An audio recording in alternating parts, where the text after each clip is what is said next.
about Nigel Farage.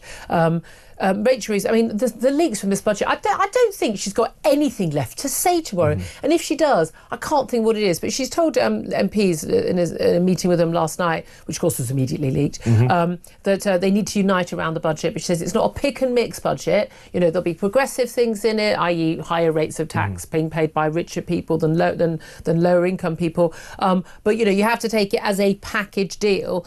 But now we hear that we're looking at, you know, so savers who's pretty much only saving will be their ISA, and they'll have gone for the cash ISA, which is now 20 grand a year, which you can save any tax on it. And she's apparently we're looking at having that being cut from 20 grand to 10 grand because they want people to get, you know, stocks and shares ISAs, probably just before the stock market crashes on Thursday after the budget, no doubt. Right, brace yourselves, because Rachel Reeves is about to deliver her second catastrophic budget. And this one might be even worse than the first. Up to £35 billion in new taxes lined up on top of the £40 billion she imposed last year. That is £75 billion in new levies in less than 18 months. That is not economic policy, that is fiscal sabotage. And the Chancellor is trapped in a straitjacket of her own making, forced to keep squeezing the British people because she has absolutely no other options left. Stay with British royal family, because this political chaos is about to explode in spectacular fashion. Quick favour, if you are already outraged by this economic catastrophe, smash that subscribe button right now. Over 92% of you have not yet. It is completely free, takes 1 second, and genuinely means everything to us. Cheers if you did.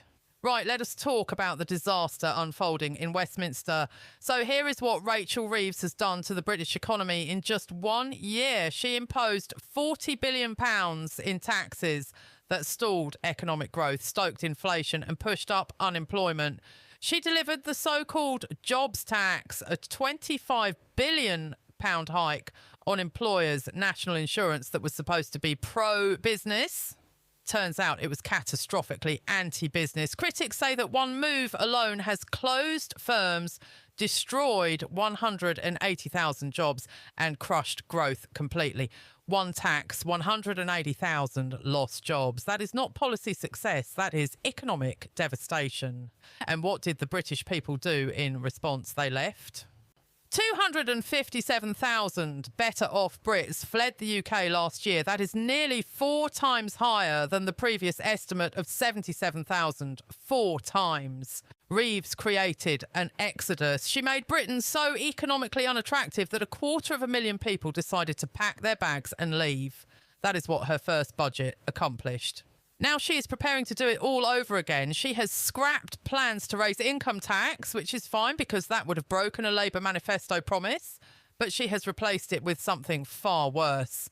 A whole smorgasbord of smaller levies that could do even more damage to sentiment and the fragile economy. She is cutting the cash ISA allowance from £20,000 to £12,000. That hits savers incredibly hard. She is tightening inheritance tax on family firms. That hits farmers and small business owners. She is imposing a mansion tax on more expensive homes. That hits property owners and pensioners. But here is the thing that reveals the absolute panic in the Treasury. These taxes will not raise anywhere near enough money to fix the mess. So she may levy yet more taxes. She may squeeze motorists by hiking fuel duty. She may introduce new stealth taxes we have not even heard about yet, because Rachel Reeves is trapped in a fiscal prison of her own design, and she is desperately throwing every tax she can think of at the British people to try to escape it. Let us talk about why she is so trapped. Reeves has set herself non-negotiable fiscal rules. She says she will not borrow to cover day-to-day spending. She says she will aim to shrink the national debt by the end of this parliament. These rules sounded tough when she announced them. They sounded like evidence of serious economic management. In reality, they are a fiscal straitjacket that has left her with absolutely no flexibility whatsoever. The UK already spends more than £100 billion a year just servicing its £2.9 trillion national debt. If Reeves tries to borrow more, bond markets will panic. Interest charges will spike even higher. The entire financial system could become unstable. So borrowing is not an option. It is completely off the table. She cannot borrow her way out of this mess. She also cannot cut spending in any meaningful way. Last year, she tried to cut the winter fuel payment. The backbenchers revolted. She had to U-turn immediately. She tried to address the ballooning sickness benefits bill. Same thing, furious backbench revolt, U-turn. Any serious cuts today are completely out of the question. Her own MPs will not allow it. The public will not accept it. She is politically trapped. So what is left? Taxation, that is it. That is her only option. She cannot borrow more. She cannot cut spending. She cannot bend her fiscal rules. All that remains is piling on taxes. So that is what she will do. But that is a trap too, and Reeves should absolutely see it coming. The tax burden was already at its highest level since the Second World War, when Labour won power in July. Think about that. Post-war high, that is decades of accumulated taxation. That is unprecedented levels of public burden. And Reeves has decided that what Britain needs is even more. She is raising it for the second time now. Higher taxes on top of already historically high taxes. That is not just economically damaging, that is ideologically indefensible. And the British people, particularly the productive, successful, wealthy British people, have already voted with their feet. 257,000 of them left last year.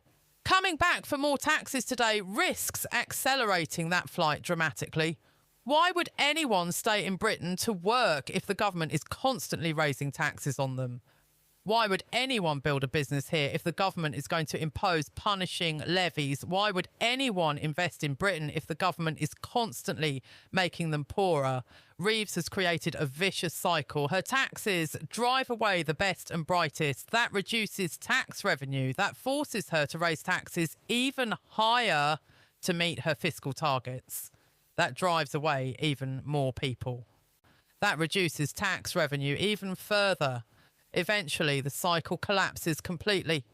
The remaining people cannot sustain the government through taxation alone. The economy stalls, growth disappears, and Britain becomes an economically broken nation. And the truly tragic part, it was all completely preventable. If Reeves had made sensible decisions, if she had not imposed that catastrophic employers' national insurance hike, if she had been more careful about her tax choices, if she had not locked herself into those rigid fiscal rules, none of this would be happening. But she made different choices, and now she is trapped. The Chancellor is sitting in the Treasury right now, looking at the numbers on her desk, realising that she has no good options. She cannot do what is economically sensible because of her fiscal rules. She cannot do what is politically popular because she has already alienated her own backbenchers. She cannot do what is traditionally Labour, which is to borrow and spend, because the bond markets would punish her. She is caught between impossible constraints, and all she can do is keep raising taxes on a population that is already being crushed. Rachel Reeves must feel like screaming. Must feel like tearing up those fiscal rules and starting over. Must feel like undoing her catastrophic first budget. But she cannot do any of that. She is locked in. She is constrained. She is trapped in a straitjacket of her own design. And by the time she sits down after delivering this second budget, the rest of the British people will be screaming as well. The fragile economy will get more fragile. The tax burden will get higher. More people will leave. More businesses will close, more jobs will disappear, and Rachel Reeves will have accomplished something quite remarkable. She will have made things demonstrably worse whilst claiming to be fixing them. She will have doubled down on failed policies. She will have proven that sometimes the biggest obstacle to good governance is not external circumstances. It is simply making terrible decisions and then being too rigid to correct them. That is what we are watching happen in British politics right now. That is what this second budget represents. Not hope, not progress, not economic recovery. Desperation. constraint, a government trapped by its own ideology and its own poor decisions, lashing out at the British people with ever higher taxes because it has absolutely no other options left. Thanks so much for watching. See you in the next one.